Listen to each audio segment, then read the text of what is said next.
నమస్కారం. తమిళనాడులో సామాజిక విప్లవానికి నాంది పలికిన ఒక మహోన్నత నాయకుడు ఈవి రామస్వామి. అవును, అందరూ ప్రేమగా పెరియార్ అని పిలుచుకునే వ్యక్తి.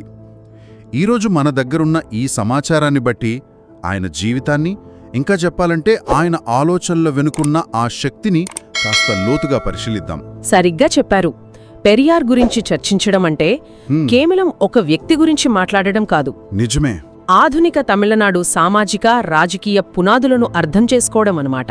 అంటే యథాతథ స్థితిని ధైర్యంగా ప్రశ్నించిన గొంతుక ఆయనది. ఖచ్చితంగా, సూటిగా, ధైర్యంగా.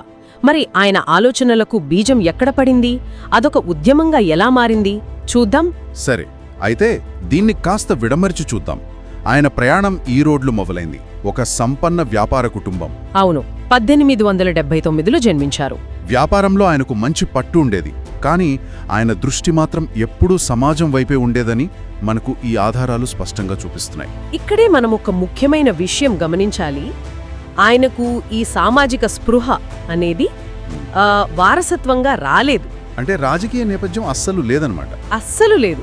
వాళ్ళది వ్యాపార నేపథ్యం. అయినా సరే తన చుట్టూ ఉన్న కుల వివక్ష, మహిళలపై అన్యాయం, ఇవన్నీ ఆయన్ను తీరంగా ఆలోచింపజేశాయి. అంటే లోపలి నుంచి వచ్చిన తపన అన్నమాట. అంతే. ఆ తపనే ఆయనను క్రియాశీల రాజకీయాల వైపు నడిపించింది. ఆ తపనతోనే ఆయన స్వాతంత్ర్యోద్యమం వైపు వెళ్లారు. 1920లలో గాంధీగారి పిలుపు మేరకు కాంగ్రెస్లో చేరారు కదా. అవును, చాలా ఉత్సాహంగా పనిచేశారు కూడా. దేశానికి స్వాతంత్ర్యం కావాలనే ఒక బలమైన ఆశయంతో. కానీ అక్కడ ఆయనకు నిరాశ ఎదురైంది. ఒక రకంగా చెప్పాలంటే అదొక చేదు గుణపాఠం. ఎందుకు అంటే పార్టీలోనే ఆయనకు వ్యతిరేక అనుభవాలు ఎదురయ్యాయా? అవును, స్వాతంత్ర్యం కోసం పోరాడుతున్న ఒక జాతీయ పార్టీలోనే తాను దేనినైతే తీవ్రంగా వ్యతిరేకిస్తున్నారో ఆ కుల వివక్ష, ఆ బ్రాహ్మణాధిక్యం అన్నీ ఆయనకు అక్కడే కనిపించాయి. ఇది జీర్ణించుకోవడం కష్టమే. చాలా కష్టం. అది పైపైన కనిపించే వివక్ష కాదు, వ్యవస్థలోనే లోతుగా పాతుకుపోయింది. దాన్ని చూసి ఆయన తట్టుకోలేకపోయారు. అయితే ఆ నిరాశకు దారి తీసిన ఏదైనా ఒక నిర్దిష్ట సంఘటన ఉందా, లేక కేవలం ఒక సాధారణ భావనతోనే బయటకొచ్చేశారా? మంచి ప్రశ్న అడిగారు. ఈ ఆధారాలు ఒక కీలకమైన సంఘటన గురించి చెప్తున్నాయి. అదే చేరన్ మాదేవి గురుకులం వివాదం. ఓ, ఆ గురుకులం వివాదం. అవును, అది కాంగ్రెస్ పార్టీ నిధులతో నడిచే ఒక పాఠశాల. అక్కడ బ్రాహ్మణ విద్యార్థులకు, బ్రాహ్మణేతర విద్యార్థులకు వేర్వేరుగా వడ్డించేవారు. వేర్వేరు భోజనశాలలా? అంతే. ఇది పెరియార్ను తీవ్రంగా కలచివేసింది. స్వాతంత్రం కోసం పోరాడుతున్న సంస్థలోనే ఇలాంటి వివక్ష ఉంటే ఎలా అని ఆయన ప్రశ్నించారు. ఇది ఆయన నమ్మకాలపై జరిగిన దాడిలా భావించారు. అంటే ఆయన దృష్టిలో రాజకీయ స్వాతంత్ర్యం కన్నా సామాజిక సమానత్వం ముఖ్యం. ఖచ్చితంగా. అసలైన స్వాతంత్రం అంటే కేవలం బ్రిటిష్ వాళ్ల నుంచి విముక్తి పొందడం కాదు, సమాజంలో పాతుకుపోయిన అంతర్గత సంకెళ్ల నుంచి కూడా విముక్తి పొందాలి. సరిగ్గా అదే. సామాజిక సమానత్వం లేని స్వాతంత్ర్యం అర్ధరహితమని ఆయన బలంగా నమ్మారు. ఆ నమ్మకమే ఆయన్ను కాంగ్రెస్ నుంచి బయటకు నడిపించింది. ఇక్కడే అసలు కథ ఆసక్తికరంగా మారుతుంది. అవును, ఎందుకంటే కాంగ్రెస్ను వీడిన తర్వాతే ఆయన తన అసలైన ప్రస్థానాన్ని మొదలుపెట్టారు. 1925లో స్వీయ గౌరవ ఉద్యమం, సెల్ఫ్ రెస్పెక్ట్ మూవ్మెంట్. ఆ పేరులోనే ఒక విప్లవం ఉంది. ఇంతకీ ఆ స్వీయ గౌరవం అనే పదానికి ఆయన ఇచ్చిన నిర్వచనమేంటి? అది ఆచరణలో ఎలా కనిపించేది? స్వీయ గౌరవం అంటే ఇతరులు మనపై రుద్దిన గుర్తింపులను, మతపరమైన కట్టుబాట్లను గుడ్డిగా అంగీకరించకుండా మనల్ని మనం హేతుబద్ధంగా గౌరవించుకోవడం. మన ఉనికికి ఇతరుల ఆమోదం అవసరం లేదన్నమాట. అంతే. ఇక ఆచరణలో దీనికి ఒక శక్తివంతమైన ఉదాహరణ స్వీయ గౌరవ వివాహాలు. స్వీయ గౌరవ వివాహాల? వాటి గురించి కాస్త చెప్తారా? అవి సాధారణ పెళ్లిలకు ఎలా భిన్నంగా ఉండేవి? ఇక్కడే ఆయన ఆలోచనల్లోని తీవ్రత కనిపిస్తుంది. ఈ వివాహాలు ఏ పురోహితుడూ లేకుండా, మంత్రాలు, తాళిబొట్టు వంటి మతపరమైన సంప్రదాయాలు ఏవీ లేకుండా జరిగేవి. మరి పెళ్లి ఎలా జరిగినట్టు? వధూవరులు ఒకరికొకరు జీవిత భాగస్వాములమిని సమానమని ప్రకటించుకుంటే చాలు. అంతే. అద్భుతం. ఇది నేరుగా మత, సామాజిక వ్యవస్థలపై చేసిన తిరుగుబాటు కదా. అవును, పెళ్లి అనేది ఇద్దరు వ్యక్తుల మధ్య ఒప్పందం, కానీ మతపరమైన కర్మకాండ కాదని ఆయన చాటి చెప్పారు. ఈ ఒక్క చర్యతోనే సంప్రదాయవాదులకు పెద్ద సవాలు విసిరారు. కేవలం ఒక వివాహ పద్ధతితో మొత్తం సామాజిక నిర్మాణాన్ని ప్రశ్నించారన్నమాట. ఈ ఉద్యమంలో మహిళల హక్కులకు కూడా పెద్దపీట వేశారని ఈ ఆధారాలు చెబుతున్నాయి. చాలా పెద్దపీట వేశారు. నిజానికి పెరియార్ను భారతదేశపు తొలి ఆధునిక స్త్రీవాదులలో ఒకరిగా చెప్పవచ్చు. ఆ కాలంలో అది చాలా అసాధారణం. చాలా. ఆయన దృష్టిలో మహిళల హక్కులంటే కేవలం చదువు, ఓటు హక్కు మాత్రమే కాదు. ఆయన ఆలోచనలు అంతకంటే చాలా ముందున్నాయి. ఉదాహరణకు కన్యాదానమనే పదాన్ని, ఆ పద్ధతిని ఆయన తీవ్రంగా వ్యతిరేకించారు. దానం చేయడానికి ఆడపిల్ల వస్తువు కాదు, అది ఆమె ఆత్మగౌరవాన్ని దెబ్బతీస్తుందని వాదించారు.